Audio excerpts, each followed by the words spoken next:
خوشک و برابر ڕێزەکان، لە باسی چەند چەمکێک لە ژیاننامەی پێغەمبەری خوا صلی الله عليه وسلم و سوود وەرگرتن لێی گەیشتینە ساڵی سیانزەی پێغەمبەرایەتی، ئەو ساڵی کە بووە ساڵی خێر و بەرەکەت بەسەر مسلمانانە. خوای پەروەردگار بەرەبەرە ناڕەحەتیەکان لەسەر مسلمانان، لەسەر پێغەمبەر و مسلمانان سووکەکە و ئاسانەکە. هەفتەی پێشوو باسی ئەوەمان کرد کە لە دوای بەیعەی عەقەبەی یەکەم واتە پەیماننامەی عەقەبەی یەکەم پێغەمبەری خوا صلی الله علیه وسلم مصعبی کوڕی عومەیری نارد بۆ مەدینە، بۆ یەثریب، کە بانگەوازی خەڵکەکەی بکە و پەیامی پێغەمبەریان پێ بگەێنێ. مصعب لە ماوەیەکی کەمە، لە ماوەیەکی قیاسیە توانی ئیشەکەی خۆی زۆر بە جوانی ئەنجام بدا و هاتەوە خزمەتی پێغەمبەری خوا صلی الله عليه وسلم. لە ساڵی حەجە جابری کوڕی عەبدوڵڵا ئەگەڕێتەوە ئەفەرمێ مسلمانانی یەثریب کۆبووینەوە، وتمان هەتا کەی پێغەمبەری خوا صلی الله عليه وسلم جێبێڵین خەڵکی مەکە ئازاری بدەن خۆی و ئەسحابەکانی، هەتا کەی؟ یعنی تر کاتی ئەوە نەماوە بێڵین خەڵک ئازاری پێغەمبەری خوا بدا صلی الله عليه وسلم، ئەبێ بڕۆین بەدەمێەوە و هاوکاری بین و سەرخەری بین. بۆیە وەفدێکمان لەگەڵ حاجیەکانی یەثریبە کە حاجیەکانی ئەو کاتە لەسەر شیرک حەجیانە کرد، نزیکەی 500 کەسێ لە یەثریبەوە بەرەو حەج هات، هەفتا لە مسلمانانی تیابوو، هەفتا زیاتر، یعنی ژمارەکە تقریبا بەو شێوەیە هاتن بۆ لیقائی پێغەمبەری خوا صلی الله عليه وسلم بۆ مەکە. کەعبی کوڕی مالک ئەفەرمێ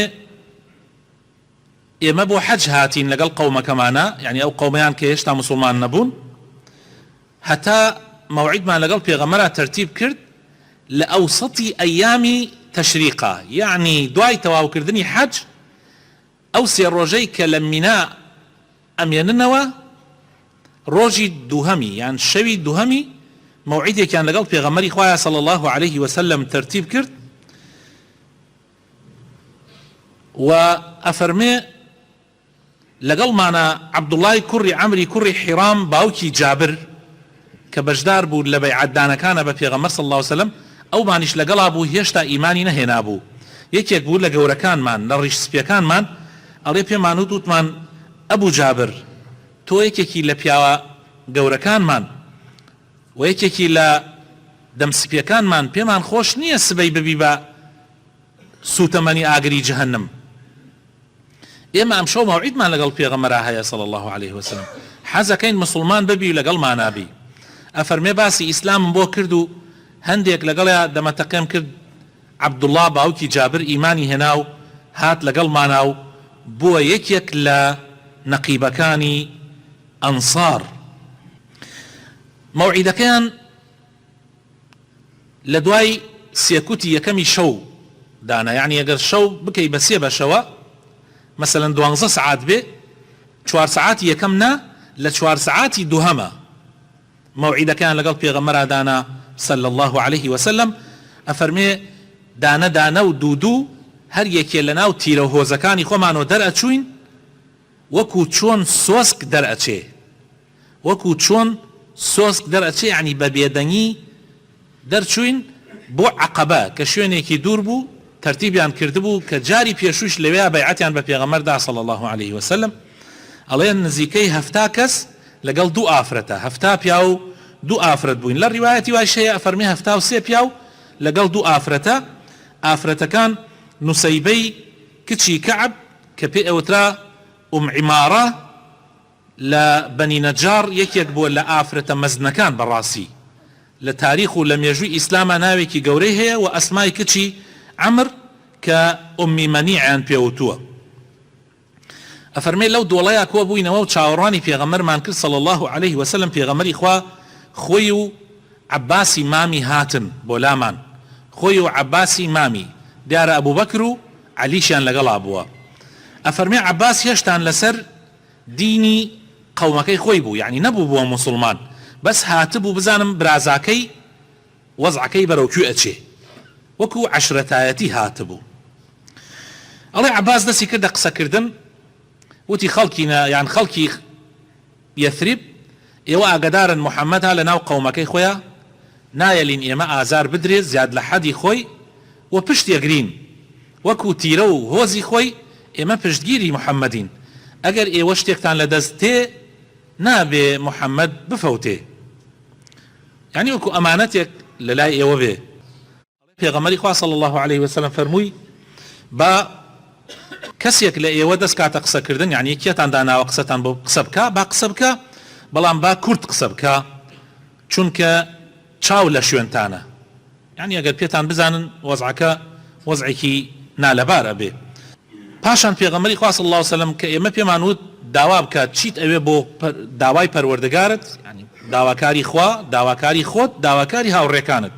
ئەڵێ پێغەمبەر صلی الله عليه وسلم فەرمووی داواکاری خوای پەروەردگار ئەوەیە بیپەرستن و هاوبەشی بۆ بڕیار نەدەن، داواکاری خۆم و هاوڕێکانیشم ئەوەیە کە یارمەتی دەرمان بن، پەنامان بدەن و سەرمان بخەن وەکو چۆن ماڵ و مناڵ خۆتان و ماڵ و مناڵی خۆتان سەر ئەخەن.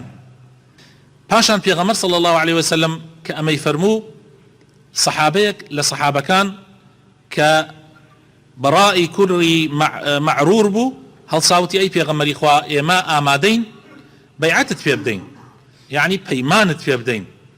پێغەمبەری خوا صلی الله عليه وسلم فەرمووی بەیعەتم پێ بدەن لەسەر ئەوەی کە گوێڕایەڵ بن لە کاتی گورجی و لە کاتی تەمەڵیە، و بەیعەتم پێ بدەن لەسەر ئەوەی کەوا بەخشیندە بن لە کاتی هەبوونی و لە کاتی نەبوونیە، و بەیعەتم پێ بدەن لەسەر فەرمان بە چاکە و قەدەغە لە خراپە، و بەیعەتم پێ بدەن کەوا حەق بڵێن و لە لۆمەی لۆمەکەر نەترسن، و بەیعەتیشم پێ بدەن کەوا سەرمان بخەن و پەنامان بدەن و وەکو یەکێک لە ماڵ و مناڵی خۆتان حەسابمان بۆ بکەن کاتی ئێمە دێین بۆ مەدینە بۆ یەثریب. ئەوان شوتیان ئەگەر ئێمە ئەمە بکەین پاداشتمان چییە؟ پێغەمبەر صلی الله عليه وسلم فەرمووی پاداشتان بەهەشتە لای خوای پەروەردگار. ئەڵێ بەڕا هەڵسا دەست پێشخەر بێ لە بەیعەتدانە، بەڵام ئەسعەدی کوڕی زورارە کە لە هەمویان مناڵتر بوو فەرمووی بۆ وەستنی هێشتا ماوێتی، فەرمووی ئەی پێغەمبەری خوا ئێمە کە لە مەدینەوە دەرچوون لە یەثریبەوە دەرچوون هاتوین بۆ مەککە ئەزانین تۆ پێغەمبەری خوای، بەڵام ئەزانین بەیعەتدان بە تۆ ئەم جارە جیاوازە لەگەڵ جارەکانی تر، ئەم جارە کە پەیمانمان داوە تۆ یعنی هەرچی عەرەبێ ئەبێ بە دوژمنمان، ڕەش و سپی ئەم دنیاە ئەبێ بە دوژمنمان و ئەبێ پیاوی مەیدان بین، یا ئەوەتانێ بەرگە بگرین پیاوە گەورەکانمان ئەکوژرێ تووشی ناڕەحەتی و تەنگانە ئەبین، یا ئەبێ هەر لە ئیسەوە ئەگەر توانامان نییە، ئەگەر قەومەکەمان توانای نییە بە هەر لە ئیسەوە عوزری خۆیان بێننەوە و ڕاستیەکان ئێستا بڵێن باشترە لەوە دوا تا پشتت بەردەن، لە کاتی ناڕەحەتیە پشت بەردان زۆر زەحمەتە. طبعا ئەسعەدی کوڕی زورارە ئەو پیاوە بوو کە مسعەبی بردەوە بە ماڵی خۆی، ئەمە ئەم پیاوێک نییە خەڵک سارد کاتەوە، بەس ئەیەوێت تەئکید بکات لەسەر مەوزوعەکان.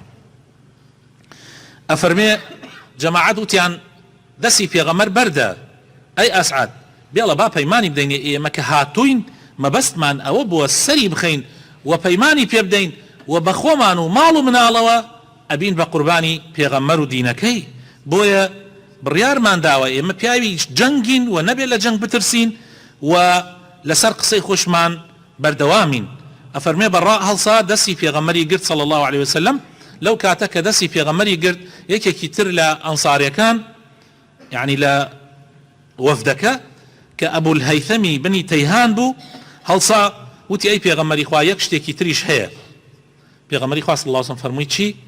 فەرمووی ئێمە لەگەڵ جوولەکەیە لە مەدینە هاوپەیمانیمان هەیە، یعنی پەیماننامەیەک لە بینمانە، تۆ کاتێ دەیتە مەدینە یعنی تێتە یەثریب ئیتر ئێمە ئەو پەیمانە نامێنێ لە بینی ئێمە و جوولەکەیە، پەیمانێکی تازە دەستی پێکە. ئەگەر تۆ خوا سەری خستی جێمان ئێڵی یا ئەمێنی تۆ لە ناومانە، ئێمە ئەگەر پەیمانەکەمان لەگەڵ جوولەکە بشکێت ئیتر وەزعەکە خەتەرە بێ، ترسمان هەیە لە خۆمان. پێغەمبەری خوا صلی الله عليه وسلم فەرمووی پێکەنی پێغەمبەری خوا صلی الله عليه وسلم و قسەکەی پێ ینی جوان بوو، چونکە ئەمە وعدە و ئینسان دای نابێ پەشیمان بێتەوە. خەڵکی جاران وابوون پەیمانیان ئەدا بە خوێن بە گیان بە ماڵ و مناڵ لەسەر پەیمانەکان بەردەوام ئەبوون، وەکو خەڵکی ئێستا نییە کە وعدێکە دا و دوای بەیانی قسەیەکی ترەکە. بۆیە پێغەمبەر صلی الله عليه وسلم فەرمووی بەلی الدم والهدم الهدم أنا منكم وأنتم مني أحارب من حاربتم وأسالم من سالمتم. پێغەمبەر صلی الله عليه وسلم فەرمووی خوێن لەگەڵ خوێنمان، یعنی خوێنمان لەگەڵ خوێنتانایە، ڕۆخانمان لەگەڵ ڕۆخانتانایە، من لە ئێوەم ئێوەش لە منن، لەگەڵ هەرکیە بجەنگن منیش لەگەڵی ئاجەنگم و لەگەڵ هەرکیە ئاشتی بکەن منیش لەگەڵی ئاشتی ئەکەم. بۆیە ئەوان دڵنیا بوون ئەمجا یەکە هەر هەفتا و دووەکە یان هەفتا و سێکە لەگەڵ ئەو دوو ئافرەتەیە بەیعەتیان بە پێغەمبەری خوا صلی الله عليه وسلم دا و پەیمان نامەیان لەگەڵ پێغەمبەری خوایە صلی الله عليه وسلم دا مەزران. پێغەمبەری خوا صلی الله عليه وسلم فەرمووی 12 کەستان هەڵبژێرن بیان کەن بە نەقیبی خۆتان، یعنی بیان کەن بە سەرگەورەی خۆتان. 12 کەس، ئەوانیش 12 کەسیان هەڵبژارد ئەلەو کاتەیە کە پەیمانیاندا و وعدیاندا بە پێغەمبەر صلی الله عليه وسلم دەنگێک هات. ئەو سەحابەیە ئەفەرمێ دەنگی وا گەورەم لە ژیانمان نەبیست بوو، هاواری کردوتی ئەهلی جەباجیب، یعنی قەزی خەڵکی مەککە، ئەی ئەوانەی کە خەوتون و ئاگاتان لە خۆتان نییە، ئەوە مذەمەم و هاوڕێکانی پەیمان نامەیان بەست، فریای خۆتان بکەون، ئیتر ئەمە پەیمان نامەی جەنگە. ئەڵێ دەنگەکە زۆر گەورە بوو. پێغەمبەر صلی الله عليه وسلم فەرمووی ئەوە جنۆکەی عەقەبەیە کە ئەو هاوارە ئەکا کە ناوی ئەزەبی کوڕی ئوزەیبە. جا پێغەمبەر صلی الله عليه وسلم فەرمووی گوێت لێبێ ئەی دوژمنی خوا، من دەستم بەتاڵە بێ بۆ تۆیش. پاشان پێغەمبەر صلی الله عليه وسلم بە ئەو کۆمەڵە گەنجە و ئەو کۆمەڵە خەڵکە فەرمووی بگەڕێنەوە بۆ ناو هەرێکێ بنگەڕێتەوە بۆ ناو هۆز و تیرەکانی خۆیان با پێتان نەزانن. ئەفەرمێ ئەو بەیعەتە دانرا بەیانی لەگەڵ بەیانی زووە خەڵکی مەککە و گەورەکانی قوڕەیش هاتن بۆ لامان وتیان ئێمە زۆرمان پێ ناخۆشە لەگەڵ ئێوە بینمان تێک بچێ، بەڵام ئەوەی کە بیسومانە ئەمشەو پەیمانامەتان لەگەڵ محەممەدا مۆر کردووە کەوا لەگەڵمانە ببن بە دوژمنمان و لەگەڵمانە بجەنگن و دیفاعی لێ بکەن و بەرگری لێ بکەن. ئەڵێ هەندێک لە مشریکەکان ئەوانەی کە ئاگایان لە وەزعەکانە بوڵسیان سوێنیان خواوتیان شتیوا قەت ڕووی نەداوە، ئێمە شتیوامان نەکردووە، لە ڕاستیشیان نەکرد چونکە ئەوان ئاگایان لەو وەزعە نەبوو. ئەڵێ ئەوانیش دڵنیا بوون. ئیمامی تەبەرانی 12 نەقیبەکەش ناو ئەهێنێ کە ئەو 12 کەسەی بوون بە نەقیبی ئەنسارەکان. خۆشەویستەکانم، لەم بەسەرهاتەوە یان لەم چیرۆکە کورتەوە کە من زۆر کورتم کردەوە بە یعنی پەیمان نامەی عەقەبەی دووهەم کە پەیمان نامەی ناو ئەنرێ بە پەیمان نامەی جەنگ، چونکە ئیتر ئەمە خوێن لەسەر خوێنە و پێغەمبەری خوا صلی الله علیه وسلم دوای ئەمە خۆی و سەحابەکانی کۆچەکەن ئەڕۆن بۆ ئەوێ. ئەم پەیمان نامەیە یان ئەم بەسەرهاتە کە بۆتانم گێڕاوە هەندێک خاڵی گرنگی تایە. یەکەم نهێنی ئەو وەفدە کە پێغەمبەر صلی الله علیه وسلم بە شێوەیەکی نهێنی لەگەڵیانە ئەو پەیمان نامەی بەست لەبەر ئەوەی ئەگەر بە نهێنی نەبوایە و ئاشکرا بوایە لەوانەیە کێشەی گەورەی توش بوایە و پەیمان نامەکە سەری نەگرتایە. بۆیە ئینسانی مسلمان هەندێک کاری هەیە یان زۆربەی کارەکانی ئەگەر بە نهێنی بکا باشە. پێغەمبەری خوا صلی الله علیه وسلم لە حەدیثێکا فەرمێ ئیستەعینوا عەلی قەضاء حەوائیجکم بالکیتمان. ئینسان کاتی ئەوێ کارێک ئەنجام بدا هەتا بۆی ئەکرێ بە شێوەیەکی شاراوە ئەنجامی بدا، چونکە چاو هەیە، نەفەس هەیە، دوژمن هەیە، ئینسان کارەکانی بە نهێنی ئەنجام بدا تا کاتی خۆی. دووهەم پێغەمبەری خوا صلی الله عليه وسلم بینی ئەنساریەکان چەند ئامادەن قوربانی بدەن، یعنی کۆمەڵێکی تا حەدێ فرە زۆر نەبوون لە مەدینە، بەڵام ئامادە نەبوون ڕازی ببن ئیتر پێغەمبەر صلی الله عليه وسلم ئەشکەنجە بدرێ، ئازار بدرێ خۆی و ئەسحابەکانی. بۆیە بڕیاریاندا بێنە خزمەتی پێغەمبەر صلی الله عليه وسلم و ئەو پەیمان نامەیە مۆر بکەن لەگەڵ پێغەمبەر صلی الله عليه وسلم.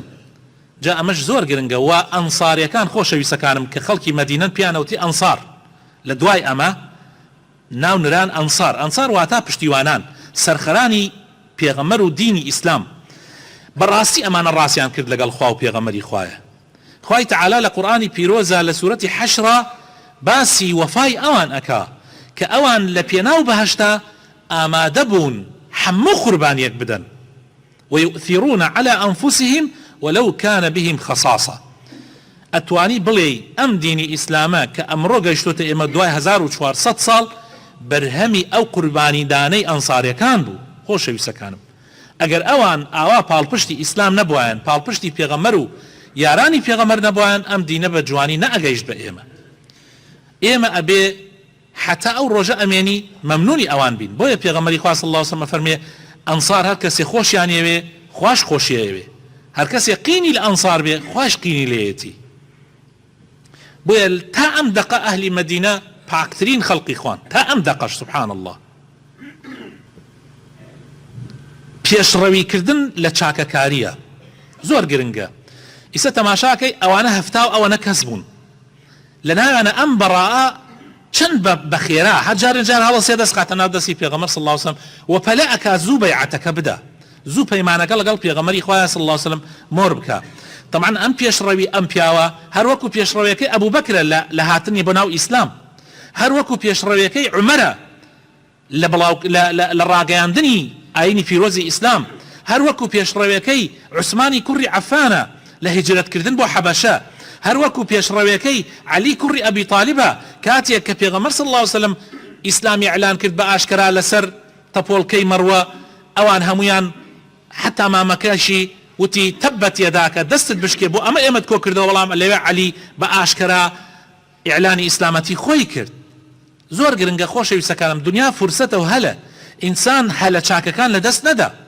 ئەم پیاوە بەڕێزە یەکسەر ئەبێ بە سابقین و ناوی تۆمار ئەکرێ مع العلم بزانن خۆشەویستەکانم دوای 2 مانگ لەم بەیعەتە ئەم پیاوە ئەو بەڕائی کوڕی مەعرورە ئەمرێ وەفاتەکە، یعنی ناگاتە خزمەتی پێغەمبەر صلی الله علیه و سلم جارێکی تر.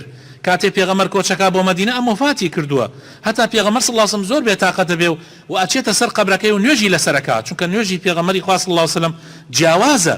خوای تعالی ئەفەرمێ وصلی علیهم إن صلاتك سكن لهم. پێغەمبەری خوا صلی الله علیه و سلم نوێژ لەسەر هەر کەسێ بکە ئەوە بێتە ڕەحمەت و خێر و بەرەکەت بۆی. و لە حەدیثە هاتووە ئەفەرمێ ئەم قەبرانەی کە ئەیبینن پڕە لە تاریکی، قەبرەکان پڕە لە تاریکی، بە نوێژی پێغەمبەر صلی الله علیه و سلم ڕووناک ئەبێتەوە. خۆشەویستەکانم، ئیمانهێنانی باوکی جابر ئەمیش خۆی بۆ خۆی حکمەتێکی تایە. تەماشاکە لە چی لە سەعاتەکانی کۆتایی پێشی پەیمان نامەکە سەحابەکان لەوێشە تەماحیان هەیە خەڵکانێک ئیمان بێنن و بانگەواز ناوەستێ و کەسانێک ئەگەر جێی متمانە بن لەو کاتەشە هەر ئامادەن لەگەڵ خۆیانە بیبن. جا باوکی جابر عەبدوڵای کوڕی حیرام یەکێک بوو لە پیاوە مەزنەکان، دوای ئەوە بەڕاستی بوومە مسلمان و بەڕاستی بەیعەتەکەیدا و بوو بە یەکێک لە 12 نەقیبەکە و لە شەڕی ئوحودیشا شەهید بوو، باشترین دەوری بینی لە جەنگی ئوحودا و لەوێ شەهید بوو. هەروەها خۆشەویستەکانم، ئینسان بۆ ئەوەی کە یان پێغەمبەری خوا صلی الله علیه و سلم بۆ ئەوەی ئەم پەیمان نامەیە بە جوانی ئەنجام بدرێ هەندێک خاڵی کرد ئەنجامدا، ئێمەش سوودی ئەتوانین لێوەربگرین. یەکەم لەوانە پێغەمبەری خوا صلی الله علیه و سلم لە کۆتایی ڕۆژەکانی حەجا ئەم پەیمانایان ئەم بەیەکگەیشتنە ئەنجام ئەدا. ئەگەر لە سەرەتای حەجەوە بیکردایە لەوانەیە چاو لەسەری بوایە و چاو لەسەر خەڵکەکەش بوایە، بەس تاخیریکەی تا کۆتایی ڕۆژەکانی کۆتایی ئەوە کەمتر چاو لەسەرەتی و لە سێکوتی شەوارە پێغەمبەر صلی الله علیه و سلم ئەنجامێدا. لە سێکوتی دووەمی شەوە، لە سێکوتی یەکەمە ئەغڵب خەڵک بەخەبەرە، لە سێکوتی دوایە هەندێک خەڵک دێنە خەبەرە، بەڵام لە سێکوتی ناوڕاستە زۆربەی خەڵک خەوتون. بۆیە ئەو کارە کارێکی هینە و لە کات بە تایبەت لە شەوە کارێکی زیاتر تەمینترە. پێغەمبەر صلی الله علیه و سلم شوێنێکی دیاری کرد کە دوورە تا حەدێک لە مەکەوە بەرچاوی خەڵکی ناکەوێ. پێغەمبەری خوا صلی الله علیه و سلم سێ کەسی لەگەڵ خۆیان برد. عەباس کە مامەیەتی ڕاستە کافرە، هێشتا مسلمان نەبووە، مشریکە، بەڵام یعنی مامەیەتی و ئامادە نییە پێغەمبەر بفرۆشێ. و ئەبوو بەکر و عەلی، طبعا ئەبوو بەکر و عەلی لە زۆربەی حاڵەتەکانە لەگەڵ پێغەمبەر بوون صلی الله علیه و سلم، بۆیە جێی سەرنج نییە کاتێ بیان بینن لەگەڵ پێغەمبەرە شتێکی ئاساییە و خەڵک چاو ناخاتە سەری. و بە تەنیا و بە یەک کەس و دوو کەس دەرچوون یعنی ئەوانەی کە دێن بۆ لای پێغەمبەر صلی الله عليه وسلم یەک کەس و دوو کەس دەرەچوون حتى ئەفەرمێ وەکو سوێسک چۆن دەرەچێ بە هێواشی ئاوا دەرەچوین لەناو قەومەکەمان بۆی پێمان نەزانن ئەوەش زۆر گرنگە. ئەمجا خاڵێکی تر پێغەمبەری خوا صلی الله عليه وسلم پیانی فەرموو قسە بکەن با هەڵسن قسەی خۆتان بکەن بەڵام با کورت بێ لەبەر ئەوەی پێتان نەزانن و چاوتان لەسەر ئێوە. و خاڵێکی تریش لە کۆتاییە کاتێ شەیطان هاواری کرد و یعنی ئەیویست وەزعەکە ئاشکرا بکە پێغەمبەر صلی الله عليه وسلم یەکسەر کۆتایی بە گەیشتنەکە و دانشتنەکە هێنا و فەرمووی بگەڕێنەوە بۆ شوێنەکانی خۆتان با کەشف نەبن. بۆیە خۆشەویستەکانم زۆر گرنگە ئینسانی مسلمان دەرس لە سیرە و لە ژیاننامەی پێغەمبەر صلی الله عليه وسلم وەربگرێ. من وا هەستەکەم ئەمڕۆ ئێمە لە هەموو کاتێکی تر زیاتر پێویستمان بەوە هەیە دراسەی ژیاننامەی پێغەمبەر بکەین و سوود لە قۆناغەکانی ژیانی پێغەمبەری خوا صلی الله عليه وسلم وەربگرین و بڕۆینە خزمەتی پێغەمبەر و ڕەوشتی پێغەمبەری خوا صلی الله عليه وسلم. داواکارم خوای پەروەردگار بۆ خاتر ناوە جوانەکانی خۆی ڕەحمان پێ بکە هیدایەتمان بدە نوری ئیمان بخاتە دڵەکانمانەوە یا ڕەبی خوایە دامەزرامان بکەی لەسەر دیندارەتی لەسەر ئیسلامەتی یا ڕەبی ڕەحم بە خۆمان و ماڵ و مناڵمان بکەی ڕەحم بە دایک و باوک و برا و کەس و کارمان بکەی یا ڕەبی خوایە شیفای نەخۆشەکانمان بدەی ڕەحم بە مردوەکانمان بکەی یا ڕەبی هەر مسلمانێک احتیاجیەکی و پێویستیەکی خوایە بۆی جێبەجێ بکەی یا ڕەبی خوایە بخاتر ناوە جوانەکانی خۆت کوردستان لە بەڵاو موسیبەت بە دوور بگری ڕەحمەتی خۆتی بەسەرا ببارێنی لە لافا و لە ئافاتمان پارێزی یا ڕەب العالەمین ئامین ئامین. خۆشەویستەکانم ئەو خاڵانەی کە لە بەیعەتنامەکەی هات خاڵانێکی زۆر گرنگن گوێڕایەڵیکردن لە کاتی گورجی و لە کاتی تەمەڵیە. هەمومان لە کاتی گورجیە ئامادەین نوێژ بکەین گوێڕایەڵی خوا و پێغەمبەری خوا بین یعنی زۆربەی مسلمانان ئامادەن بەس ئایا چەند کەس ئامادەیە کاتێکا تەمەڵی ئەیگرێ کاتێکا خاوی دێتە لاشەیە ئەلەو کاتەش هەر پشت لە فەرمانەکانی خوا و پێغەمبەری خوا نەکا. ئەوە زۆر گرنگە جا پێغەمبەر صلی الله عليه وسلم ئەو بەیعەتە لێ وەرگرتن تا ئەوان دایمەن لە بیریان بێ ئەو پەیمانەیان داوە کە لە کاتی تەمەڵیشە هەر گوێڕایەڵی خوا و پێغەمبەری خوا بن. بەخشین لە کاتی هەبوونی و لە کاتی نەبوونیە. ئاخر لە کاتی هەبوونیە زۆر کەس خێرەکە بەس لە کاتێکا کە خۆت احتیاجی پارەیەکی احتیاجی ماڵ و مناڵەکەت احتیاجن لەو کاتەشە کە ئیسلام داوات لێ ئەکات و پێویستی پێیەتی تۆ ببەخشی ئەو کاتەش زۆر گرنگە زۆر گرنگە. لە کاتێکا کە تۆ مەعاشت وەرنەگردووە خێر خەیتە ناو مزگەوت لە کاتێکا کە تۆ ئەو ساڵە واریداتت باش نییە زەکاتەکەت بە جوانی دەربکەی لە کاتێکا کە تۆ خۆتیش پێویست پێێتی مناڵەکانیشت پێویستی پێێتی مسلمانێک احتیاج ئەوێت و وەزعەکەی زۆر زەحمەتە تۆ لەو کاتە یارمەتی بدەیت ئەوە زۆر گرنگە. بۆیە پێغەمبەر صلی الله عليه وسلم پەیمانی لێ وەرگرتن لە کاتی هەبوونی و لە کاتی نەبوونیە. هەروەها خۆشەویستەکانم ئەمر بە چاکە و نەهی لە خراپە. ئەخر زۆر گرنگە ئینسانی مسلمان ئەم سیفەتەی تیابێ و بەیعەتیشی دابێ بە پێغەمبەر صلی الله عليه وسلم کە لەسەری بەردەوام بێ. زۆر کەس واز لە ئەمر بە چاکە و نەهی لە خراپە دێنێ لەبەر ئەوەی خەڵکی لێ عاجز نەبێ. یعنی ئێستا ئەتوانم بڵێم لەم مەجلیسەی خۆمان کەم کەسمانەیە باو باپیرانمان پێمانە نەوتێت تۆ حەقت چییە کاکەت تۆ حەقت چییە خەڵک خراپاکە چاکاک دەستە سەر کڵاو خۆتە بابانەی بە زۆر بەمان پێمان وتراوە و لەوانەشە وتبێتمانە خەڵکی تریش بەسەوە ئیسلامە ها دەبینی ڕۆژ بە ڕۆژ حاڵمان خراپە بێ. ئەگەر ئێمە ئەهلی ئەمر بە چاکە بین و نەهی لە خراپە بین قەت نافەوتین. دائما مسلمان هەنێ کەسێ برینە ئەبێ بیهەژێنی خەریکی گوناحێکە ئەگەر نەیهەژێنی و ڕای نەچەڵەکێنی نایەتە خەوەرە. بۆیە ئەم سیفەتە زۆر گرنگە زۆر بۆ مسلمان. هەروەها خاڵێکی تر لە وتنی حەقا سڵ نەکەیتەوە و لە لۆمەی لۆمەکەر نەترسی. حەق هاتە پێشۆ بیڵێ بەڵام وەجوانی یعنی لە شوێنی خۆیان بە عاقڵانە ئیتر لە لۆمەی هیچ کەسێک مەترسە. ئێمە دائیمەن لۆمەی لۆمەکەران ساردمانەکاتەوە دائیمەن پشتمان چی ئەیشکێنێ وەڵا فڵانە کەس وا ئەڵێ و ئاخر دوای خەڵک وا ئەڵێ من حەقم چییە خەڵک وا ئەڵێ من مهمەوەیە لەسەر حەق بم و حەقیش لەسەر زمانم بێ ئیتر دوای ئەوە خەڵک چی ئەڵێ خەڵک بۆ خۆی ئەیڵێ من لەسەر قسەی خەڵک محاسبە ناکرێم لەسەر ئەوە محاسبە ئەکرێم لە لای خوای تەعالە بەتەنیا ڕۆمە حزوری خوای تەعالە من بەتەنیایی ئەچم خەڵک لەگەڵمان نایە و لەسەر قسەی خەڵکیش محاسبە ناکرێم لەسەر قسەکانی خۆم و کردارەکانی خۆم محاسبە ئەکرێم. ئەمانە خاڵێکی زۆر گرنگن و لە هەمووی گرنگ خاڵی ئەخیرە خۆشەویستەکانم خاڵی پێنجەم ئەویش ئەوەیە کە پێغەمبەر صلی الله علیه وسلم فەرمووی پەنام بدەن سرم بخەن و پشتگیریم لێ بکەن لە خۆم و هاوڕێکانم وەکو چۆن لە دیفاع لە خۆتان و لە ماڵ و مناڵتان ئەکەن زۆر گرنگە ئەنا پێغەمبەر صلی الله علیه وسلم نەی ئەتوانی بڕوا بۆ مەدینە ئەگەر بیزانە خەڵکی مەدینە لە کات تەنگانەیە پشتی لێەکەن آخر ئەگەر تۆ پەیمانت لەگەڵ قەومیەکانە بێ کە وەکو ماڵ و مناری خۆی دیفاعت لێ بکە تۆ ناتوانی پشتیان پێ ببەسی بۆیە ئەنسار ڕاستیان کرد و ئەو وعدەش کە دایان بردیانە سەر و پاڵپشتی پێغەمبەر و یارانی پێغەمبەر بوون تا کۆتا نەفەس هەموو شتێکیان کردە قوربانی ئیسلام